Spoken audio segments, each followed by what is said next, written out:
नमस्कार दोस्तों, मैं रोहन यादव आप सभी का एक बार फिर से मास्टर क्लासेस चैनल पर स्वागत करता हूं। दोस्तों, आज की टॉपिक है NTA UGC net paper second social work और आज मैं आप सभी के लिए कुछ महत्वपूर्ण प्रश्नों पर चर्चा करूंगा। और हमारे सामने पहला ही प्रश्न है, अभ्यास जनित बुद्धि से क्या आशय है।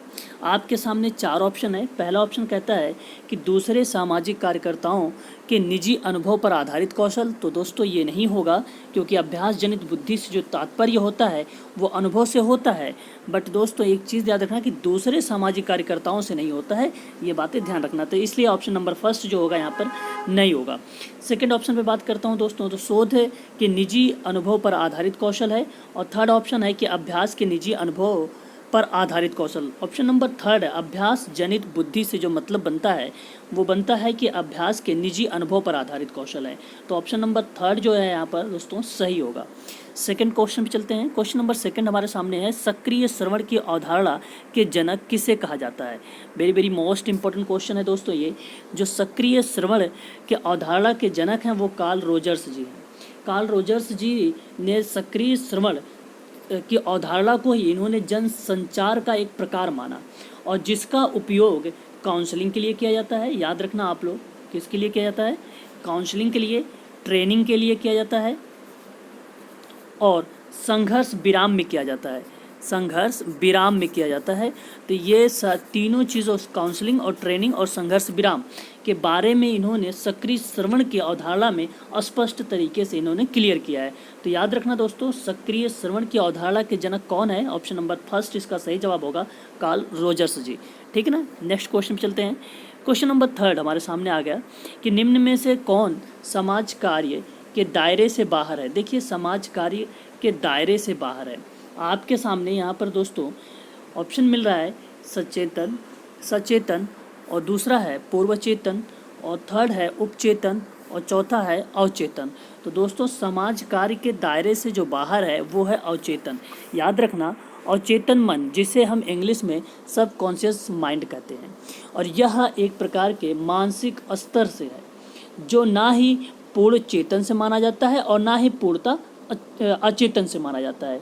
ठीक है। हमारे अचेतन मन में जो भी विचार हैं वे चेतन स्तर पर नहीं कार्यरत होते हैं, फिर भी वह हमारे व्यवहार को क्या करता है? प्रभावित करता है। तो वो क्या कहलाता है? अचेतन। तो यानी ये समाज कार्य के दायरे से बाहर है। और याद रखना, जो चेतन है वो चेतन क्या क्या चीज़ है? चेतन क्रियाओं की जानकारी हमें देता है और चेतन मस्तिष्क की आप समझ सकते हैं कि जो चेतन का मस्तिष्क है वो वस्तुनिष्ठ और तर्क पर आधारित होता है। इस तरीके से आप समझेंगे तो आप आसानी से समझ पाएंगे कि समाज कार्य के दायरे से जो बाहर है वो अवचेतन है और समाज कार्य के दायरे के अंतर्गत कौन कौन सी चीज़ आती है? तो सचेतन, उपचेतन और पूर्व चेतन। ठीक है। तो याद रखना दोस्तों। नेक्स्ट क्वेश्चन चलते हैं। क्वेश्चन नंबर हमारे सामने नेक्स्ट है दोस्तों, क्वेश्चन नंबर 4, अंक गणितीय औसत में एक क्रम में किसी मद विशेष के डिविजन्स प्राप्त किए जाने की स्थिति में जो डिविजन्स हैं उनके वर्गों के औसत के वर्गमूल को निम्न में से क्या कहा जा सकता है। याद रखना आप लोग, इस प्रश्न का जो जवाब होगा दोस्तों, क्या माध्य डिविजन्स होगा? नहीं, माध्य डिविजन्स का मतलब क्या होगा? यह इसका मतलब है माध्य विचलन। माध्य विचलन का मतलब होता है, आप लोग याद रखना, वितरण के माध्यमान से जब हम अंकों के औसत अंतर के रूप में मानते हैं या मान सकते हैं तो ऐसे कंडीशन पे माध्य विचलन कहा जाता है। लेकिन यहाँ पर ऐसी कोई बात नहीं है। यहाँ कह रहा है कि अंकगणित औसत से क्रम में किसी मद विशेष डिवीज़न को प्राप्त करने के लिए ऐसी स्थिति को आप डिविजन्स के रूप में जब वर्ग या औसत के वर्गमूल के रूप में जानोगे तो उसे क्या कहेंगे? उसे मानक डिविजन्स कहेंगे। ठीक है। ये बेसिकली प्रायिकता का सिद्धांत और सांख्यिकी में जो जनसंख्या डाटा को सेट करता है, जिसमें प्रायिकता, जो प्रायिकता है उसको विवरण करता है, उसका वितरण करता है और प्रसारण करता है। वर्गमूल और मानक विचलन के रूप में इसे जाना जाता है। ठीक है। मानक विचलन व्यापक रूप से प्रयोग करने वाला एक मानदंड है, याद रखना। और जो प्रकीर्णन के माप करता हो जो प्रकीर्णन का माप करता हो और आंकड़े को बांटता हो, यानी गुणात्मक आंकड़ों में कर दे या आपका मात्रात्मक आंकड़े में कर दे, तो वहाँ पर दोस्तों क्या हो जाएगा, मानक डिविजन्स हो जाएगा, यानी मानक विचलन हो जाएगा। इस क्वेश्चन का ऑप्शन नंबर 4 जो है वो सही जवाब है दोस्तों। ठीक है, परास का मतलब क्या होता है कि यानी परिसर, ये एक अधिकतम संख्या होती है और एक न्यूनतम संख्या माइनस न्यूनतम संख्या होती है, तो आप क्या निकाल लेते हैं, परास निकाल लेते हैं, ठीक है ना। और एक वैषम्य क्या चीज़ होता है, इसके बारे में जान लें। वैषम्य एक प्रकार का विषम होने का भाव देता है। विषम होने का जो भाव है वो वैषम्य से रिलेट करेंगे दोस्तों, तो यहाँ पर इससे कोई संबंध नहीं बनता, तो इसलिए 4th ऑप्शन भी गलत है। तो इस प्रश्न का जो जवाब सही है वो ऑप्शन नंबर 2 है, मानक विचलन। ठीक है, नेक्स्ट क्वेश्चन चलते हैं। एकांत प्रिय, असंवेदनशील और दूसरे के प्रति लापरवाह लोगों में निम्न में से क्या प्रवृत्ति ज़्यादा पाई जाती है। और आपके सामने 4 ऑप्शन है। पहला कहता है हठ धर्मिकता, दूसरा अनुकूलता, तीसरा चालबाजी, चौथा मन स्थापिता। तो मन स्थापिता का मतलब क्या होगा, इस चीज़ को भी समझ लीजिए एक बार। मन स्थापिता का मतलब है यहाँ पर कि मन का दुख, यानी आप इसे पछतावे के रूप में समझ सकते हैं। एक जैसे पछतावा जो शब्द है उसको रिलेट कर सकते हैं। तो इस प्रश्न का जो जवाब ही है दोस्तों मन स्थापिता से ही है।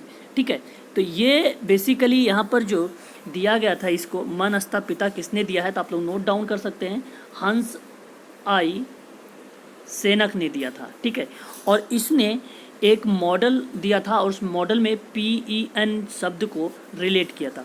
ठीक है, तो आप लोगों ने जैसे साइकोटिज्म, जो साइकोटिज्म है वो P से कहता है, और E जो आपका आएगा वो आएगा एक्स्ट्रा वर्जन, और N आएगा आपका न्यूरोटिज्म। ठीक है, तो आप इस तरीके से इसके 3 मॉडल को भी याद रखना, क्योंकि इसी में मन स्थापिता में ही, यानी मन के दुख के बारे में ही इन्होंने मॉडल के माध्यम से समझाने की कोशिश किया था। और इन्होंने कहा था कि जो आनुवांशिक आधार पर जो चीज़ें मानी जाएगी या जो सुझाव दिए जाएंगे वो मनोवैज्ञानिक के रक्त संबंधों में एक प्रकार का मनोविकार के रूप में देखा गया था मन स्थापिता को। ठीक है ना, तो ऑप्शन नंबर इसका सही जवाब जो होगा दोस्तों, असंवेदनशील और एकांत प्रिय और दूसरे के प्रति लापरवाह लोगों की प्रवृत्ति के लिए, तो ऑप्शन नंबर 4 इसका सही जवाब होगा। ठीक है, संस्कृति का प्रेषक यहाँ पर दोस्तों दिया हुआ है, संस्कृति का प्रेषक। तो जो संस्कृति का प्रेषण है वो किससे है, आपको सही जवाब बताना होगा। यहाँ पर अनुवांशिक से नहीं होता है दोस्तों। ठीक है, सामाजिक होता है। देखिए, संस्कृति किसी समाज में गहराई तक व्याप्त गुणों के समग्र रूप में या उसके समग्र रूप से जाना जाता है संस्कृति को, और उसे उस समाज में सोचने, विचारने के कार्य करने आदि जो भी चीज़ें उसको लक्षित होता है या परिलक्षित होती है। संस्कृति का वर्तमान रूप में किसी समाज की दीर्घकाल तक अगर आप उसे अपनाने की एक पद्धति का परिणाम मानते हैं तो संस्कृति के प्रेषण के ही अंतर्गत माना जाता है। तो इसलिए दोस्तों इस प्रश्न का जवाब जो होगा ऑप्शन नंबर 2 सही जवाब होगा। दोस्तों हमारे सामने क्वेश्चन नंबर 7 है कि समकक्षी समूहों के सदस्यगण निम्न में से क्या साझा करते हैं। पहला ऑप्शन है एक समान पृष्ठभूमि, दूसरा ऑप्शन है एक समान परिस्थिति, तीसरा ऑप्शन है एक समान अध्ययन वृत्ति और पुस्तकें, और चौथा ऑप्शन है एक समान मूल्य। तो दोस्तों जब समकक्षी समूह के या उसके सदस्यगण के रूप में जब हम कोई चीज़ साझा करते हैं तो ऑप्शन नंबर दोस्तों एक समान परिस्थितियाँ होंगी। ठीक है, तो यहाँ पर ऑप्शन नंबर 2 सही जवाब है।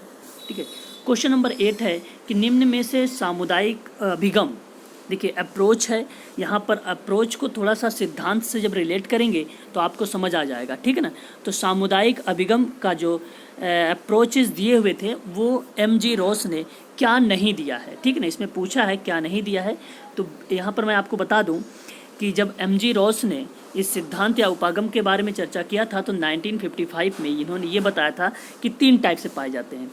एक पाया जाता है सामान्य विषय वस्तु का अभिगम, जिसको हम कहते हैं सामान्य रूपरेखा भी अभिगम करते हैं। दूसरा इन्होंने बताया था कि विशिष्ट वस्तुनिष्ठ अभिगम, और इसी को विनिर्दिष्ट रूपरेखा का दृष्टिकोण भी कहा जाता है या अभिगम भी कहा जाता है। ठीक है, तीसरा इन्होंने बताया था प्रक्रिया दृष्टिकोण या प्रक्रिया अभिगम बताया था। ठीक है, तो जो यानी MG रॉस जो थे उनका जो सिद्धांत था ये सामाजिक नियोजन अभिगम के सिद्धांत से कोई मतलब नहीं था, तो इसलिए ऑप्शन नंबर जो यहाँ पर 4 है इस क्वेश्चन का ये सही जवाब होगा। चलिए देखिए, मैं आपको कुछ सामुदायिक अभिगम के अप्रोचेस से संबंधित आपको कुछ इंपॉर्टेंट फैक्ट बता देता हूँ, आप लोग उसे नोट डाउन कर लीजिए। एक सिद्दीकी जी थे और सिद्दीकी जी का आया था 1997 में। इन्होंने भी कुछ उपागम दिए थे और उस उपागम के बारे में बता देता हूँ, आप लोग नोट डाउन कर लीजिए। पहला है प्रतिवेशीय और विकास मॉडल से कहा गया। दूसरा इन्होंने बताया था व्यवस्था परिवर्तन मॉडल बताया था। तीसरा इन्होंने बताया था संरचनात्मक मॉडल बताया था। 1997 में सिद्दीकी जी ने बताए थे कौन कौन से, प्रतिवेशी, व्यवस्था और संरचनात्मक मॉडल, ठीक है।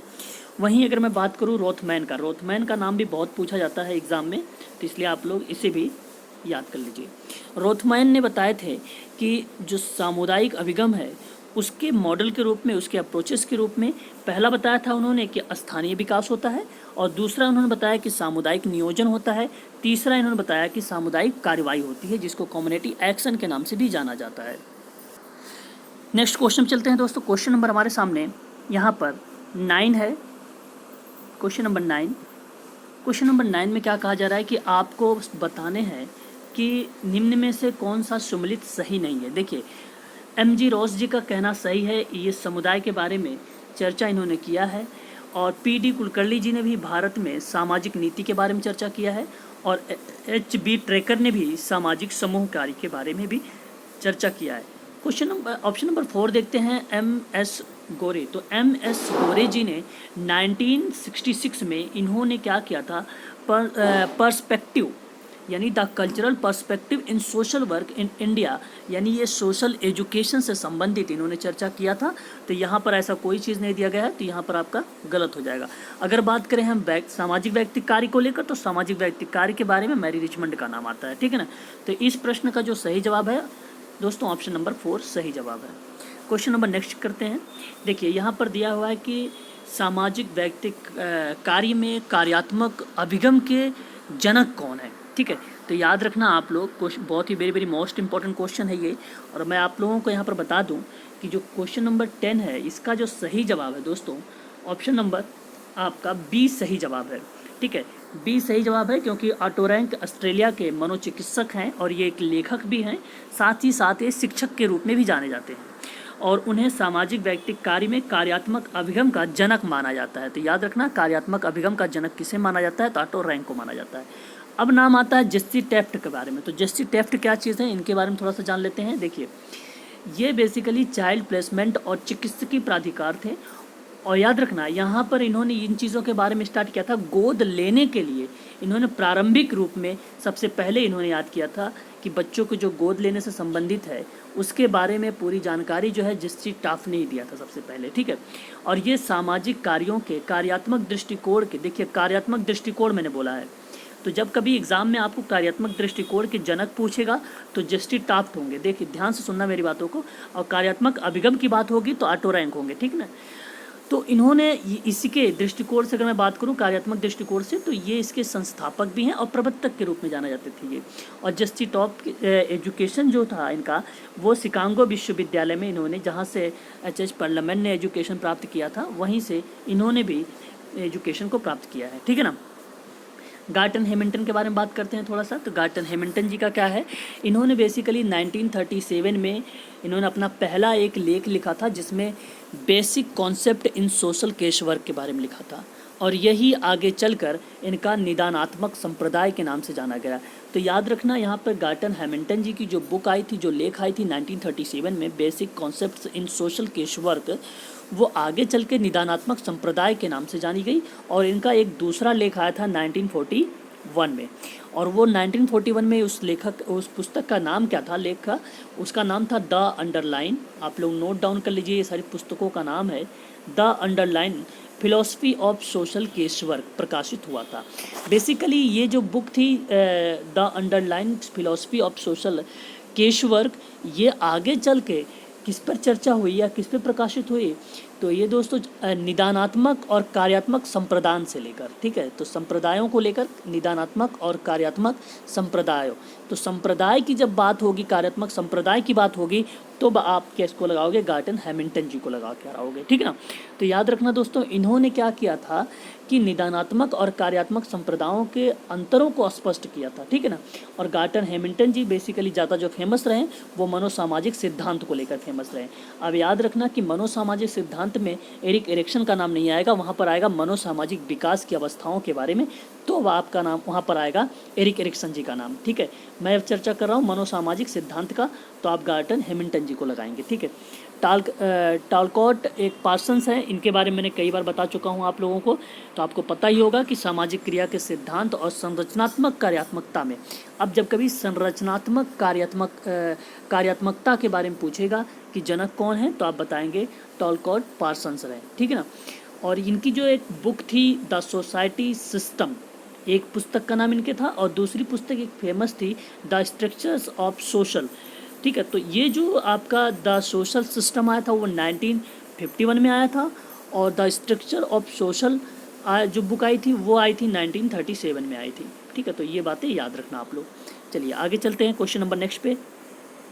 क्वेश्चन नंबर नेक्स्ट है हमारे सामने 11 कि निम्न में से कौन सामाजिक समूह कार्य के मॉडल सामाजिक लक्ष्य उपचारी और अन्योन से सबसे अधिक संबंधित है। तो देखिए आपको यहाँ पर जवाब बताना होगा दोस्तों। ऑप्शन ए कह रहा है कोनुफ्का का, टॉसलैंड का, पेपेल और राउथमैन और गलेस्कर और मायादा।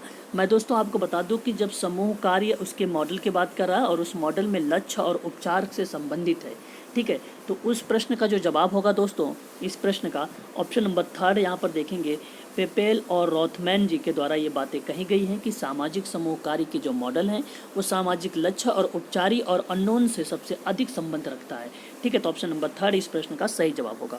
नेक्स्ट क्वेश्चन चलते हैं। क्वेश्चन नंबर 12 है 12, यानी व्यवहार सुधार में निम्न में से क्या शामिल होता है। तो क्या अंतर्दृष्टि की समस्याओं को सुलझाना, ये नहीं होगा, और व्यवहार के उद्दीपक नियंत्रण के अधीन लाना, ये भी नहीं होगा, और पुनर्बलन की अनुपस्थिति में अधिगम प्रदर्शित करना, ये भी प्रश्न का जवाब नहीं होगा सही। और व्यवहार सुधार की बात में क्या शामिल होना चाहिए, व्यवहार परिवर्तन के लिए अधिगम सिद्धांतों का अनुप्रयोग होना चाहिए। ऑप्शन नंबर यहाँ पर डी जो होगा सही जवाब होगा, ठीक है। चलिए नेक्स्ट क्वेश्चन चलते हैं।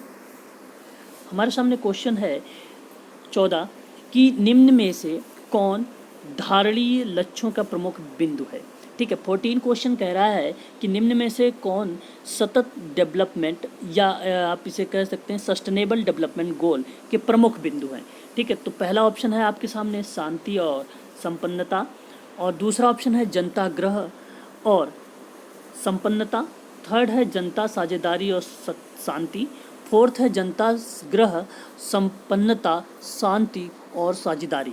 ऑप्शन नंबर दोस्तों यहाँ पर फोर्थ जो है सही जवाब है, ठीक है। ऑप्शन नंबर धारणीय यानी सस्टेनेबल डेवलपमेंट गोल की अवधारणा में ये विकास की जब नीतियाँ बनाई जा रही थी तो उस नीतियाँ बनाते समय इस बात पर ध्यान रखा गया कि मानव न केवल वर्तमान आवश्यकताओं की पूर्ति है बल्कि अनंत काल तक मानव की आवश्यकताएं पूर्ति सुनिश्चित हो सकती है इसके माध्यम से, ठीक है। जनता ग्रह और संपन्नता शांति और साझेदारी के माध्यम से, ठीक है। तो ऑप्शन नंबर 14 का सही जवाब जो है 4 सही जवाब है। नेक्स्ट क्वेश्चन बात करते हैं। देखिए फिर एक व्यापक और अवधारणा जिसमें मुख्य संरचनात्मक परिवर्तन निहित है, जिन्हें किसी समाज को रूपांतरित करने के लिए समकालित कार्य के एक भाग के रूप में प्रवर्तित किया जाता है, तो क्या कहलाता है, सामाजिक परिवर्तन कहलाता है कि सामुदायिक विकास, सामाजिक विकास कि सामाजिक क्रिया। दोस्तों इस प्रश्न का जो सही जवाब है ऑप्शन नंबर 2 यानी बी सामाजिक विकास, ठीक है ना। चलिए नेक्स्ट क्वेश्चन पे बात कर लेते हैं हम लोग। प्रश्न है सूत्र यानी बालिका शिशु जन्म संख्या इनटू कुल जननता दर, ठीक है, जननता दर, और इसी को प्रजनन दर भी कह सकते हैं आप, और कुल जन्म संख्या का प्रयोग डैश परिकलित करने के लिए किया जाता है। पहला है समान प्रजनन दर जिसको हम कहते हैं GFR, और दूसरा है सकल प्रजनन दर जिसको कहते हैं GRR, ठीक है। तीसरा है आपका विशिष्ट जनन दर या आप इसे कह सकते हैं विशिष्ट प्रजननता दर जिसको हम कहते हैं SFR, और 4 है स्थूल जन्म दर, जिसको CBR कहते हैं। ठीक है, तो इस प्रश्न का क्या सही जवाब होगा दोस्तों, आप लोग बताना है आप लोगों को।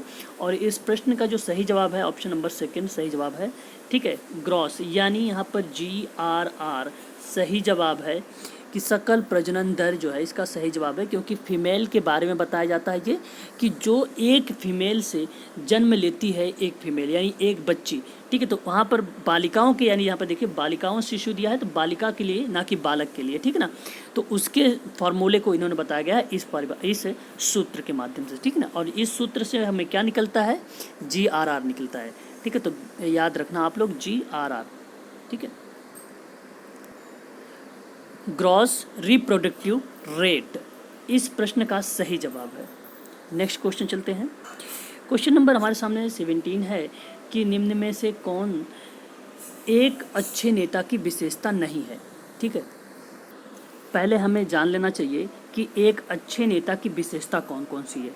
देखिए, नेता चाहे राजनीति हो या धार्मिक हो या सामाजिक हो, कोई भी हो, उससे कई चुनौतियों का सामना करना पड़ सकता है, तो ये एक प्रकार की उसकी विशेषता पाई जाती है। नेता सबके साथ लेकर चलता है, यानी सबके साथ चलता है, तो इसलिए आप यहाँ पर दूसरी विशेषता समझ सकते हैं।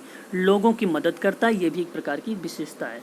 साहस और सुनने का धैर्य होता है इसके अंतर्गत, ये भी नेता की एक विशेषता है। ठीक है, एक संस्था या एक सच्चा नेता आदर्शवादिता और व्यवहारिकता और दूरगामी लक्ष्यों को छोटी अवधि वाली ज़रूरतों के बीच में सामंजस्य बनाता है, तो ये भी एक प्रकार की नेता की विशेषता है। नेता की एक विशेषता ये भी है कि लोगों में संतुलन स्थापित करता है, उत्तरदायित्व का बंटवारा भी करता है, सदस्यों के साथ व्यक्तिगत संबंध भी बनाता है, समूह आयामों की समझ होती है नेता के अंदर। जो नेता अच्छा होता है वो जागरूकता ही अच्छा नेता बनने के लिए पर्याप्त होता है उसके लिए, और नेता के लिए भौतिकता से परे का अनुभव जरूरी होता है।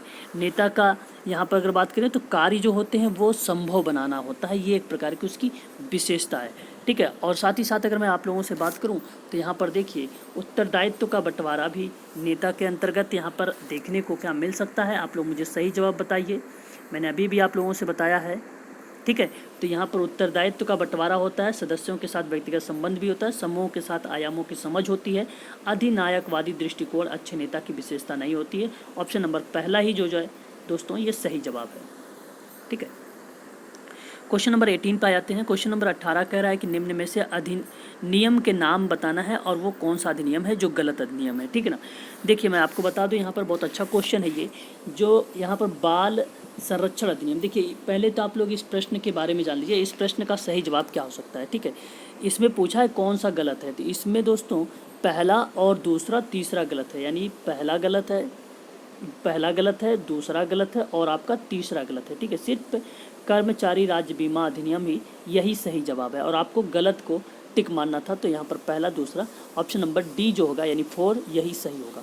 देखिए पहले हम समझ लेते हैं बाल श्रम संरक्षण अधिनियम को किस नाम से जाना जाता है। तो देखिए बाल श्रम आप लोगों ने नहीं पढ़ा होगा, आप लोगों ने पढ़ा होगा बाल श्रम ब्रैकेट में पढ़ा होगा निषेध और विनियमन अधिनियम जो 1986 में आया था। ठीक है, क्योंकि वो 14 वर्ष से कम उम्र के व्यक्तियों के रूप में एक बच्चे के रूप में बारे में बात की जाती थी और इसमें 14 वर्ष से कम बच्चों को काम करने के लिए प्रतिबंध वगैरह किया गया था। ठीक है, तो बाल श्रम निषेध व विनियमन अधिनियम था इसका नाम और ये आया था 1986 में आया था। वहीं अगर मैं बात करूं दोस्तों कर्मचारी परिवार भविष्य निधि के बारे में, तो आप लोगों ने यहाँ पे परिवार शब्द नहीं सुना होगा, आपने सुना होगा कर्मचारी भविष्य निधि को लेकर। यह जो एक प्रकार का संगठन था जो भारत सरकार ने श्रम और रोजगार मंत्रालय के अंतर्गत वैधानिक निकाय था वो, और जिसका उद्देश्य था भविष्य निधि यानी प्रोवाइडेड फंड और विविध प्रावधान प्रोवाइड करना था इसमें। ठीक है, ये बेसिकली जो अधिनियम आया था भविष्य निधि अधिनियम वो आया था 15 नवंबर 1952 को यानी 1952 को आया था और इसमें 15 बार संशोधन कर दिया चुका है यानी कर लिया गया है इस बार अब तक ना, तो ये भी याद रखना। देखिए आप लोगों ने बधुआ मजदूर पुनर्वास अधिनियम नहीं पढ़ा होगा, आप लोगों ने पढ़ा होगा बधुआ मजदूरी प्रणाली जिसका उन्मूलन अधिनियम 1976 में आया था, इसके बारे में आप लोगों ने सुना होगा। ठीक है, ये 24 अक्टूबर 1976 से और 24 अक्टूबर 1977 से 75 से ये संपूर्ण देश में क्या थी, एक प्रथा के इस प्रथा को ख़त्म करने से संबंधित था कि बंधुआ मजदूरी प्रणाली जो है उसका उन्मूलन कर दिया जाए, ठीक है ना, इस प्रथा को ख़त्म करना था। भारत की संसद द्वारा ये पारित किया गया था एक अधिनियम में, ठीक है, बंधुआ मजदूरी प्रणाली उन्मूलन अधिनियम 1976 में। बात करते हैं दोस्तों यहाँ पर एक कर्मचारी राज्य बीमा अधिनियम। तो कर्मचारी राज्य बीमा अधिनियम 1948 में आप लोगों ने सुना होगा, और ये प्रसूति, रोजगार और संबंधी दुर्घटना के कारण अस्थायी अथवा अस्थायी शारीरिक निःशक्तता जिसके कारण मजदूरी अथवा अर्जन क्षमता समाप्त हो गई, तो इसी के बारे में इसमें चर्चा किया गया था। तो इसलिए दोस्तों ऑप्शन नंबर इसका जो सही जवाब होगा ये सही है, और यहाँ पर पूछा है गलत, तो पहला, दूसरा, तीसरा गलत है, तो ऑप्शन नंबर 4 सही जवाब है। नेक्स्ट क्वेश्चन चलते हैं। क्वेश्चन नंबर हमारे सामने नेक्स्ट है, और यहाँ पर देखिए क्वेश्चन क्या कह रहा है। कह रहा है कि महिलाओं के विरुद्ध हिंसा के मामले में निम्नलिखित में से कौन सा कथन सही है। देखिए इस प्रश्न का जवाब आपको बताना है, पॉजिटिव वे में देना है, ठीक है। तो यानी जो क्वेश्चन के आधार पे मैंने कह रहा हूँ कि पॉजिटिव वे में देना है, ठीक है। क्वेश्चन नंबर 19 कह रहा हूँ, 19 कह रहा है इसका क्या सही जवाब हो सकता है। तो कह रहा है कौन सा कथन सही है, कौन सा कथन सही है। तेजाबी हमलों से निपटने के लिए आईपीसी में कोई विशिष्ट धारा नहीं है, ये बात तो सही है दोस्तों, ठीक है ना। नेक्स्ट बात करता हूँ, पारिवारिक प्रतिष्ठा के नाम पर हत्या में एक स्त्री या लड़की को अपने माता पिता की इच्छा के विरुद्ध विवाह करने पर मौत के घाट उतार दिया जाना चाहिए, ये भी बात सही है, ठीक है। देखिए यहाँ पर आप समझने की कोशिश करना क्वेश्चनों को, ठीक है ना। तो यहाँ दोस्तों यहाँ पर सभी ऑप्शन सही लग रहे हैं, प्रताड़ित, आक्रामिक, और उसके बाद यहाँ पर महिलाओं को और अपहरण से संबंधित, उद्देश्य, विवाह से संबंधित, यौन से संबंध, इन सभी चीज़ों के बारे में सही बात कही गई है कि महिलाओं के विरुद्ध हिंसा से, ठीक है ना। तो ऑप्शन नंबर यहाँ पर जो है सेकंड पॉइंट सही होगा, ठीक है ना। फर्स्ट, सेकंड, थर्ड, फोर्थ सभी सही जवाब हैं इसके। चलिए नेक्स्ट क्वेश्चन चलते हैं। क्वेश्चन नंबर हमारे सामने देखिए एरिक एरिक्सन के बारे में पूछा जा रहा है कि विकसित मनोवैज्ञानिक विकास को निम्नलिखित या निम्नांकित चरणों में से कौन सा उत्तर सही होगा। तो मैं आप लोगों को बता दूं कि एरिक एरिक्सन ने मनोसामाजिक विकास की कुल टोटल 8 अवस्थाएं दिया था, ठीक है, जिसमें इन्होंने बताया था, पहली अवस्थाओं को बताया था शैशवावस्था, और उस शैशवावस्था में मौलिक विश्वास बनाम अविश्वास की बात कही थी, यानी विश्वास बनाम अविश्वास, ठीक है, जन्म से लेकर 1 वर्ष तक था। दूसरी अवस्था को टोडलर के चरण बोला गया, टोडलर अवस्था भी बोला गया, और इसे प्रारंभिक अवस्था भी कहा गया, और इसमें स्वायत्तता बनाम दोषपूर्ण या शर्म का नाम दे सकते हैं, और ये 1 से लेकर 3 वर्ष तक था, ठीक है। मैं 8 स्टेजेस के बारे में बता रहा हूँ आप लोगों को। तीसरा था कि आरंभिक बचपना, और इसी को कहा गया खेल अवस्था भी। खेल अवस्था जो था वो पहल बनाम अपराध बोध था, या तो आप इसे कह सकते हैं शुरुआत बनाम शर्म या अपराध बोध कहेंगे, शुरुआत बनाम पहल शुरुआत या अपराध बोध इसका नाम लेंगे, और ये 3 से लेकर 6 वर्ष का था, यानी पहल शक्ति बनाम गलानी इसको कह सकते हैं आप, ठीक है, खेल अवस्था को। 4th नंबर पे आता है जो, वो आता है विलंबित बचपना, यानी विलंबित बचपना को हम क्या कह सकते हैं, स्कूल अवस्था भी बोलते हैं इसको, या स्कूल अवस्था को में हम क्या कह सकते हैं, परिश्रम बनाम हीनता या हीन की भावना, ठीक है, उद्योग बनाम हीनता भी इसे कहा जाता है। ये 6 से लेकर 11 वर्ष तक का होता है। नेक्स्ट अगर मैं बात करूँगा किशोरावस्था को, तो किशोरावस्था जो है वो पहचान बनाम भूमिका भ्रांति या पहचान भ्रांति कह सकते हो, और इसकी एज 11 से लेकर 20 तक है, ठीक है। नेक्स्ट बात करते हैं युवा अवस्था, और युवा अवस्था जो होती है वो घनिष्ठता बनाम, युवा अवस्था को तरुण वयस्का अवस्था भी कहा जाता है, ठीक है, याद रखना। इसमें तरुण वयस्का अवस्था में यानी युवा अवस्था में घनिष्ठता बनाम पृथक्करण या आत्मीयता बनाम अलगाव भी कहा जाता है। इसे अंतर्गता बनाम एकीकरण भी नाम से जाना जाता है, और ये इसकी जो एज होती है 20 से लेकर 30 वर्ष तक का होता है, ठीक है। 7 नंबर पर आता है प्रौढ़ावस्था, और इसको मध्य वयस्कावस्था कहा जाता है। इसमें उत्पादकता बनाम स्थिरता कहा जाता है, इसको उत्पादनशीलता बनाम आप इसे जड़ता कह सकते हैं, जड़ता, उत्पादनशीलता बनाम जड़ता कह सकते हैं, ठीक है। ये बेसिकली प्रौढ़ावस्था या मध्य वयस्कावस्था के अंतर्गत देखने को मिलता है। नेक्स्ट बात करेंगे लास्ट एरिक एरिक्सन की थ्योरी, जिसमें वृद्धावस्था में अहम की अखंडता बनाम निराशा, और इसी को कहा जाता है संपूर्णता बनाम निराशा भी, इसी को बोला जाता है परिपक्वता अवस्था भी कहा जाता है, यानी वृद्धावस्था को, और ये 65 प्लस होता है, यानी जीवन पर्यंत तक चलता रहता है। अब इसमें पूछा है कि इन चरणों में कौन सा चरण सही है, कौन सा चरण सही है, सही हमें चुनना है, हमें सही बताना है कौन कौन सा सही है, ठीक है। चलिए देखिए इस प्रश्न का जो सही जवाब है दोस्तों, वो आपको मैं पहला बताता हूँ, क्रीड़ा अवस्था, जिसको पहल शक्ति बनाम गलानी कहा जाता है। और क्रीड़ा अवस्था को मैंने बताया है अभी आप लोगों को, खेल अवस्था भी कहा जाता है ना, तो खेल अवस्था इसी को कहा जाता है। और मैंने बोला है कि इसको शुरुआत बनाम अपराध बोध भी कहते हैं, पहल शक्ति बनाम गलानी भी कहते हैं। तो अब ये सही है आपका पहला। दूसरा कह रहा है विद्यालय अवस्था, और जिसको उद्योग बनाम हीनता कहा जा रहा है। नहीं, देखिए स्कूल अवस्था में क्या कहा गया था, अच्छा ये भी सही है, सॉरी, स्कूल अवस्था में ही कहा गया था उद्योग बनाम हीनता, इसी को कहा गया था विलंबता बचपन, जिसको परिश्रम बनाम हीनता कहा जाता है। ठीक है, ऑप्शन नंबर यहाँ पर सेकंड भी सही है। चलिए थर्ड देख लेते हैं। थर्ड में आ रहा किशोरावस्था, तो स्वायत्तता बनाम शर्म और संदेश, नहीं गलत है ये। देखिए मैंने आप लोगों से अभी चर्चा किया है कि जो दूसरी अवस्था है स्वायत्तता बनाम शर्म का, यानी प्रारंभिक बाल्यावस्था, और प्रारंभिक बाल्यावस्था को बोला जाता है टेडलर चरण, जिसमें कहा गया है स्वायत्तता बनाम दोषपूर्ण या शर्म, और जिसकी एज है 1 से लेकर 3 वर्ष। ठीक है, तो ये तो किशोरावस्था में नहीं आता। और किशोरावस्था में फिर क्या आता है, किशोरावस्था में आता है पहचान बनाम भूमिका भ्रम, यानी पहचान भ्रांति, जिसकी एज है 11 से लेकर 20 वर्ष। ठीक है, तो यहाँ पर दोस्तों ये जो तीसरा है वो गलत हो गया। चलिए चौथे पे आते हैं, युवा वयस्क अवस्था क्या होता है। और मैंने अभी आप लोगों को बताया है कि युवा अवस्था जो होती है यानी आत्मीयता बनाम अलगाव, तो देखिए यहाँ पे इसी को बोला जाता है अंतर्गता बनाम एकीकपन। और एकाकीपन कहें या आप इसे अलगाव कहें या आप इसे पृथक्करण कहें, या आप इसी को आप युवा वयस्का अवस्था को युवा अवस्था के नाम से जाना जाता है इसे, और ये घनिष्ठता बनाम पृथक्करण से संबंध रखता है। तो यहाँ पर दोस्तों ये भी सही है, पहला दूसरा चौथा सही है, ऑप्शन नंबर 4 इज राइट।